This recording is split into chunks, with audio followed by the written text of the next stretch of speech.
अस्सलाम वालेकुम बच्चों, आज पीर 25 जनवरी सन 2021 सबक नंबर 19 मेरा मसरत बख्श स्कूल, ये सबक हमारा मुकम्मल हो चुका है। आज EVS 1 में हम नया सबक पढ़ने जा रहे हैं। सबक नंबर 20 मेरी जिम्मेदारी और हसासियत। इस सबक में सबसे पहले सफ़े पे आपको जो है देखिए तस्वीरें नज़र आ रही है, पहली, दूसरी और तीसरी। पहली तस्वीर में हैप्पी बर्थडे लिखा हुआ है। अब क्या है इस तस्वीर के मुतालिक हम पढ़ने जा रहे हैं। दीबा की सालगिरह थी, उसने अपनी सहेलियों को घर मधु किया था। उनके आने पर दीबा ने ऊंची आवाज में गाने बजाना शुरू किए। सब हंस बोल रहे थे। तो यहाँ पर दीबा नाम की एक बच्ची है, उसकी सालगिरह है और उसकी सालगिरह की पार्टी चल रही है जिसमें जोरदार आवाज में गाने बज रहे हैं। ठीक है, अब ये दूसरी तस्वीर देखिए। इतने में पड़ोस के घर के दादाजी आए।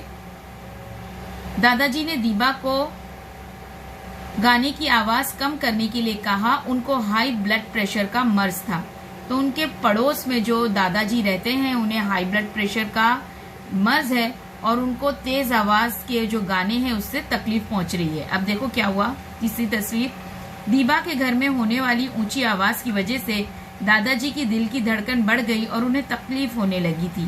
दादाजी को तकलीफ ना हो इसलिए दीबा ने फौरन गाने की आवाज कम कर दी। बताइए दीबा ने अच्छा काम किया ना ये, क्योंकि उसे उसके जोर से गाने बजाने पर दादाजी को तकलीफ हो रही थी।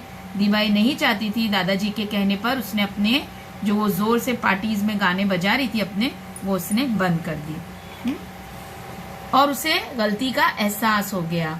राहिल की दादी अम्मा रोजाना उसके स्कूल से आने का इंतजार करती थी।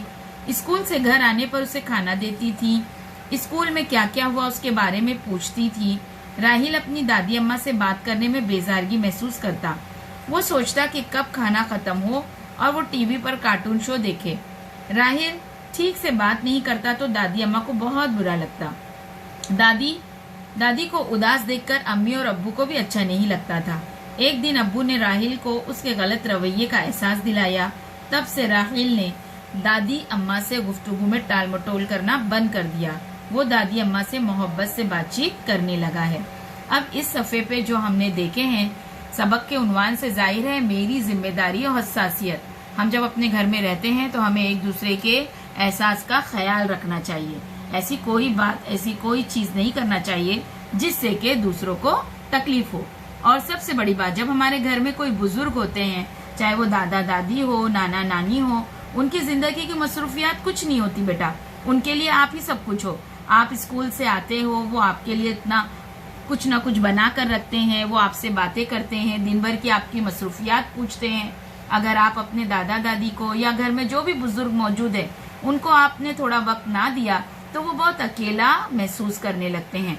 तो जिस तरीके से राहिल को अपनी इस गलती का एहसास हुआ कि वो दादी अम्मा से बहुत कम बातें करता है या बातें करने में टाल मटोल करता है, दादी अम्मा को अकेला फील होता है। अब जो ज़ईफ हो जाते हैं, बुजुर्ग होते हैं, उनके लिए थोड़ी कोई मसरूफियत है। उनकी जिंदगी तो आप जैसे बच्चों के दरमियान, घर के अफराद के दरमियान ही घूमती है। तो हमें क्या करना चाहिए, उनका ख्याल रखना चाहिए। इसी तरीके से इस कहानी में जिस तरह से दीबा ने पड़ोस में रहने वाले दादाजी का ख्याल किया और ऊंची आवाज में गाना बजाना बंद कर दिया ताकि दादाजी को कोई तकलीफ ना हो, ये क्यों किया उसने? क्योंकि उसे उसकी जिम्मेदारी का एहसास हुआ। जिम्मेदारी का एहसास किस वक्त होता है? जब हमारे अंदर हसासियत हो। हसासियत यानी एक दूसरे के लिए जरूरत से ज्यादा सोचना या फिर उनकी तकलीफ को समझना। आई बात समझ में? तो आज आपको कुछ नहीं करना है, ये सफा एक मर्तबा पढ़ना है और बस पढ़ना है, लिखना कुछ भी नहीं है। ठीक है बेटा, चलिए, अल्लाह हाफिज।